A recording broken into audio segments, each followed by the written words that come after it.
Every morning, before the village fully woke up, Ryan would rush outside his little house and run through the fields. The fresh morning air felt magical. Dewdrops sparkled on the grass like tiny diamonds, and colorful birds sang from the treetops.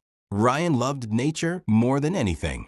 While other children enjoyed staying indoors, Ryan preferred exploring rivers, fields, and forests. One beautiful morning, Ryan decided to collect wild berries near the forest. His mother had told him not to wander too deep among the trees, but curiosity often pulled him farther than he planned.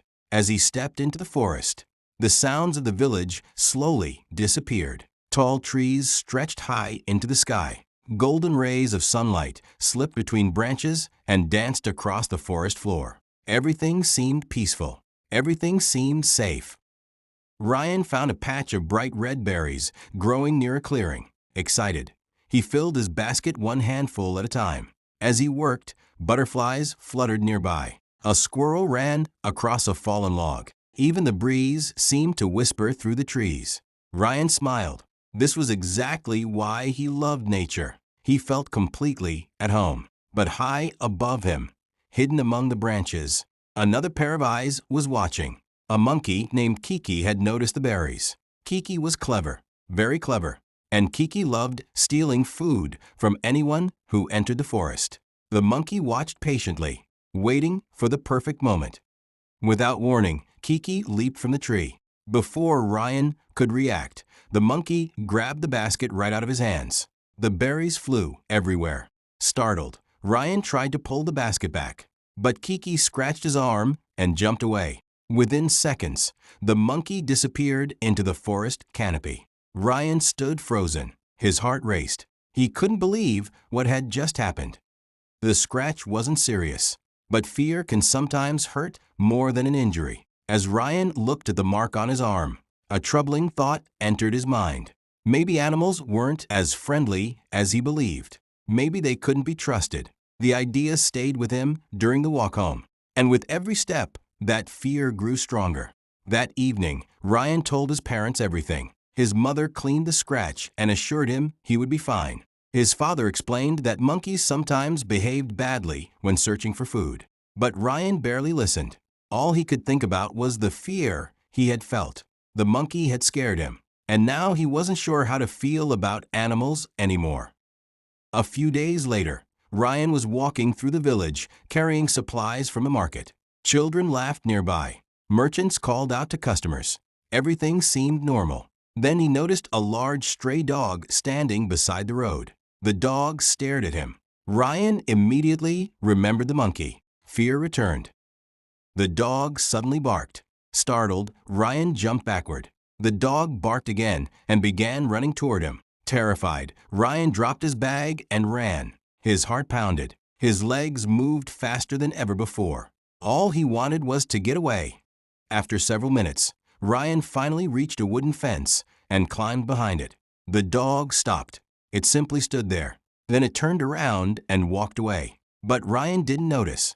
His fear had already convinced him that every animal was dangerous. From that day forward, everything changed. Ryan stopped feeding birds. He avoided village dogs. He crossed the street whenever he saw animals nearby. Even harmless cows made him nervous. The world that once felt beautiful now seemed filled with danger, and every animal looked like a threat. One evening, Elder Dev noticed something unusual. The cheerful boy who once loved nature now walked with fear in his eyes. The wise old man called Ryan over. "Come sit with me," he said gently. Ryan obeyed. Together they sat beneath the shade of the ancient banyan tree. Elder Dev listened quietly as Ryan described the monkey and the dog. When the story ended, the old man smiled kindly. "Tell me, Ryan," he asked, "are all people good?" Ryan shook his head. "No." "Are all people bad?" Again, he shook his head. "No." The old man nodded. "Then why would all animals be the same?"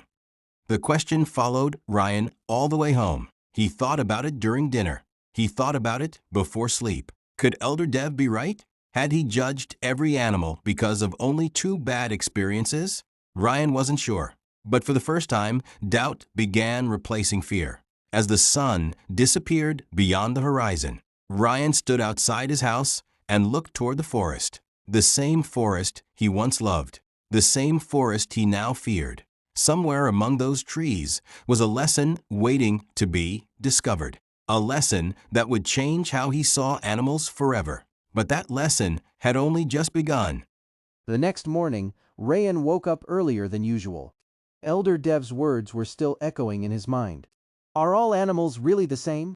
As he walked along the riverbank, he noticed how peaceful everything looked. The water sparkled under the morning sun.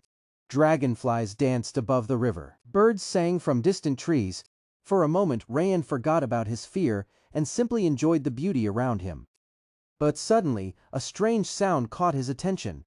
A frightened cry was coming from somewhere nearby. Rayan followed the sound and discovered a small lamb trapped in thick mud near the river. The little animal struggled desperately. Each movement only made it sink deeper. Its frightened eyes searched for help. Rayan stopped. His heart raced. Part of him wanted to leave immediately. After all, animals had only caused him trouble. But another part of him felt sorry for the helpless creature. The lamb wasn't threatening him. It was scared, and it needed help. For several moments, Rayan stood completely still. Fear and compassion battled inside his mind. What if the lamb kicked him? What if helping it was dangerous? Then he remembered something Elder Dev once said. Kindness is easiest when there is nothing to fear. True kindness appears when fear is present. Rayan took a deep breath. He decided to help. Boy using long branch to help lamb climb out of mud. Hopeful atmosphere. Narration. Carefully, Rayan found a long branch and extended it toward the trapped lamb. The little animal slowly moved forward. The mud resisted, but Rayan kept encouraging it. Minute after minute, the lamb struggled upward. Finally, with one last effort, it climbed free. The lamb stood on solid ground again, safe at last. Something unexpected happened next. The lamb slowly walked toward Rayan. Instead of running away, it gently rubbed its head against his hand. It was a simple gesture, but it meant everything. For the first time since the monkey incident, an animal had shown him kindness. Rayan smiled, and the fear inside him became just a little smaller. Weeks passed after Rayan rescued the lamb. His fear of animals had started to fade, but one evening, a powerful storm suddenly covered the sky. Heavy rain began to fall, and Rayan found himself far from home. Rayan lost in rainy forest, lightning flashing. The rain grew stronger. For the first time in many months, he felt truly afraid. Suddenly, a familiar dog appeared from the darkness. It was the same stray dog that had once chased him. The dog barked, then slowly started walking away. Something told Rayan to follow. The dog guided Rayan through the storm. After several minutes, village lights appeared in the distance. Rayan was safe. When he turned to thank the dog, it had already disappeared. Beautiful sunrise over village. Rayan watching birds fly across the sky. Rayan finally understood the lesson. One monkey had hurt him. A lamb needed his help. And a dog had saved his life. Not all animals are good. Not all animals are bad. Like people, each one is different. And from that day on, Rayan judged every creature by its actions, not by his fears. Never judge all by the actions of one. Thank you for watching. Follow and subscribe TinyHeart Stories.